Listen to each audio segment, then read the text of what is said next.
सांबादिक केसीएच रत्नम वियोग में गतकाली सन्धार पारलाखेमुंडी पारला रोटरी हल पड़िया गजपति जिला स्तरीय सांबादिक पक्षर शोकसभा और श्रद्धांजलि ज्ञापन कर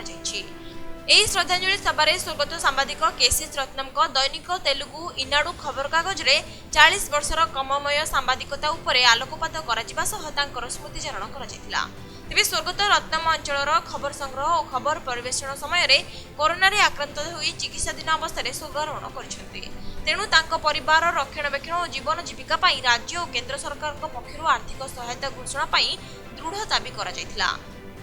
कोरोना योद्धा भाव सांबादिक मृत्यु घटने राज्य सरकार 15 लाख टंकार अनुकंप राशि देवाई घोषणा करथिबा बेले एहाको 50 लाख टंका को वृद्धि कर सांबादिक माने राज्य और केन्द्र सरकार को अनुरोध करछथि। एही शोकसभा गरुड़ध्वज चौधरी, तारिणी प्रसाद पंडा, रश्मिरंजन मिश्र, जितेन्द्र नाथ पाढ़ी, प्रदीप नायक, वासुदेव दास, बसंत कुमार पंडा, आदर्श दास, सुजित बिशोई, कृष्ण कुमार बेहरा, प्रभात पात्र, कृष्णमोहन पट्टनायक, सीताकांत पंडा, जगदीश पंडा, सरोज बीरो प्रमुख जिला स्तरीय सांबादिक माने सामाजिक दूरता को रक्षा कर जोग देथिले। ब्यूरो रिपोर्ट, मानवाधिकार मीडिया।